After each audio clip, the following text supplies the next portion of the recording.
আসসালামু আলাইকুম, আশা করি সবাই ভালো আছো। আজকের ক্লাসে আমরা দেখার চেষ্টা করব একজন তৃতীয় বর্ষের শিক্ষার্থী হিসেবে তোমার কি কি করা খুব বেশি জরুরি।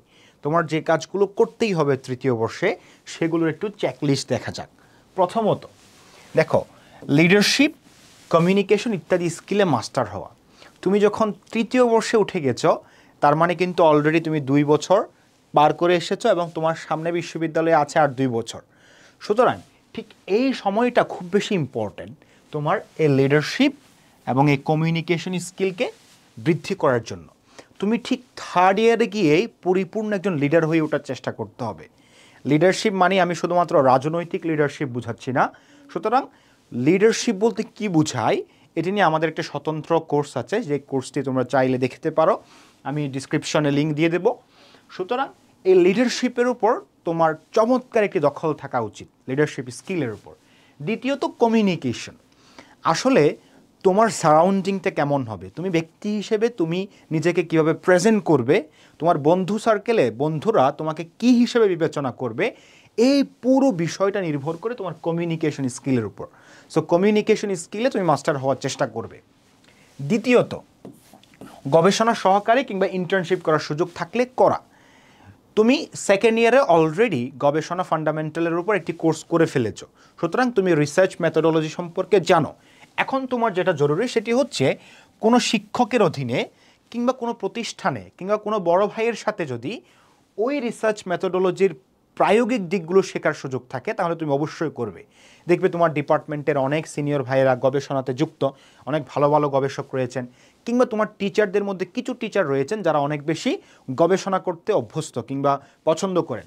তো তারা স্টুডেন্টদেরকে এই গবেষণায় ইন্সপায়ার করে। তো তোমার সুযোগ খোঁজা উচিত যে কোনো টিচারের অধীনে কিংবা কোনো বড় ভাইয়ার সাথে, বড় আপুর সাথে কিংবা কোনো প্রতিষ্ঠানে গবেষণা সহকারী হিসেবে কাজ করা যায় কিনা।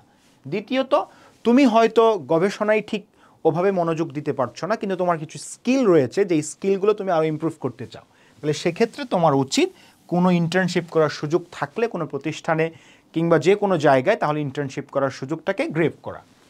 থার্ডলি সেটা হচ্ছে পেশাগত টার্গেট নির্ধারণ করা। তুমি আসলে কি বিসিএস ক্যাডার হতে চাও, নাকি হায়ার স্টাডির জন্য বাইরে যেতে চাও, নাকি ইউনিভার্সিটির টিচার হতে চাও, নাকি তুমি একজন উদ্যোক্তা হতে চাও, নাকি বিজনেসম্যান হতে চাও, তুমি আসলে কি হতে চাও এই জিনিসটি তোমাকে থার্ড ইয়ারে এসেই নির্ধারণ করে ফেলতে হবে। ফার্স্ট ইয়ারে নির্ধারণ করাটা অনেক সময় রিয়েলিস্টিক হয় না, কারণ 2 বছর পরে গিয়ে মানুষের জীবন, মানুষের চিন্তা, মানুষের ধারণা অনেক পাল্টে যায়। সেজন্য থার্ড ইয়ার সবচেয়ে ইম্পর্টেন্ট টাইম, যে সময় তুমি চূড়ান্তভাবে তোমার পেশাগত টার্গেট নির্ধারণ করবে। ফোর্থ যেটা, সেটা হচ্ছে বিভিন্ন ইভেন্ট আয়োজনে লিড দেয়া। তুমি ফার্স্ট ইয়ার সেকেন্ড ইয়ারে পার্টিসিপেন্ট হিসেবে অংশগ্রহণ করবে, কিংবা কোনো বড় ভাইয়ার অধীনে তুমি ভলান্টিয়ার হিসেবে কাজ করবে। থার্ড ইয়ার ওঠার পরে তুমি কোনো ইভেন্ট আয়োজনে আর ভলান্টিয়ার হিসেবে কাজ করবে না, বরং তুমি ওই ইভেন্ট আয়োজনে লিড দিবে, ওই ইভেন্ট আয়োজনের মূল দায়িত্ব থাকবে তোমার কাঁধে। এটি করলে যেটি হবে, তোমার প্রফেশনাল লাইফে দেখবা তোমাকে অনেক ধরনের বিষয় অর্গানাইজ করতে হচ্ছে। এই অর্গানাইজ করার ক্যাপাবিলিটি তোমার তৈরি হবে যদি তুমি তোমার স্টুডেন্ট লাইফে এই ছোটো ছোটো ইভেন্টগুলো লিড দিতে পারো, কিংবা বড় বড় যে ইভেন্টগুলো আছে সেই ইভেন্টের কনভেনর হিসেবে কাজ করতে পারো। সুতরাং এই জিনিসটা অবশ্যই খেয়াল রাখবে। নাম্বার 5 যেটা, সেটি হচ্ছে বিভিন্ন পত্রিকা বা ম্যাগাজিনে নিয়মিত লেখার চেষ্টা করা। তুমি ফার্স্ট ইয়ারে লেখালেখি শিখেছো, সেকেন্ড ইয়ারে টুকটাক লেখালেখির চেষ্টা করেছো, থার্ড ইয়ারে এসে তোমার এই 2 বছরের অভিজ্ঞতা থেকে তুমি একজন এক্সপার্ট রাইটার হবা। সে রাইটার থেকে তুমি বিভিন্ন পত্রিকা এবং ম্যাগাজিনে নিয়মিত লেখার চেষ্টা করবা। এই লেখালেখি তোমাকে অনেক বেশি হেল্প করবে একই সাথে স্কিল ইমপ্রুভ করার ক্ষেত্রে। দ্বিতীয়ত, তুমি টুকটাক টাকাও সেখান থেকে ইনকাম করতে পারবে। এরপরে যেটা, সেটা হচ্ছে উচ্চশিক্ষায় আগ্রহ থাকলে আইএলটিএস, জিআরই, জিম্যাট অ্যাটসেট্রা যে জিনিসগুলো রয়েছে, উচ্চশিক্ষার জন্য যে পরীক্ষাগুলো দিতে হয় সেই পরীক্ষাগুলোর প্রস্তুতি তুমি থার্ড ইয়ারে শুরু করবে।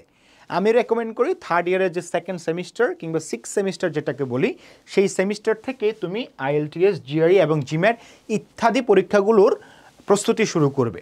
কারণ দেখা যাবে তুমি যদি ফোর্থ ইয়ারে গিয়ে প্রস্তুতি শুরু করো, ফোর্থ ইয়ারের শেষে গিয়ে যদি পরীক্ষা দাও, পরীক্ষায় মনে করো তোমার রেজাল্ট ভালো আসলো না, তখন তোমাকে আরেকবার প্রস্তুতি নিতে হবে, আরেকবার পরীক্ষা দিতে হবে। তো এই সময়টা নিয়ে অনেক বেশি সমস্যা তৈরি হয় অনেক সময়, সেজন্য তুমি থার্ড ইয়ারেই এই প্রস্তুতিগুলো নেওয়া শুরু করবে। ফাইনালি পেশাগত সামাজিক মাধ্যম লিঙ্কডইন ইত্যাদিতে অ্যাকাউন্ট করা। বিডি জব আছে বাংলাদেশে, লিঙ্কডইন আছে, এরকম অনেকগুলো সোশ্যাল প্ল্যাটফর্ম আছে যে প্ল্যাটফর্মগুলোতে অ্যাকাউন্ট তৈরি করা যায়।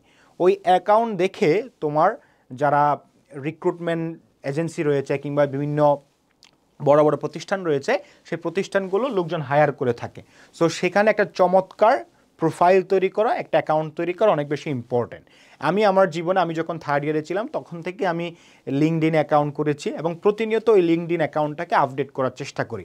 ফলশ্রুতিতে দেখা যায় সেই লিঙ্কডইনে অনেকগুলো জব অপরচুনিটি থাকে। আমি আমার সময়ের কারণে হয়তো করতে পারি না, কিন্তু তোমার যদি সময় থাকে, তোমার স্কিলের সাথে যদি অ্যালাইন করে ওই জিনিসগুলো, তাহলে তুমি কিন্তু ওই চাকরিগুলো করতে পারো।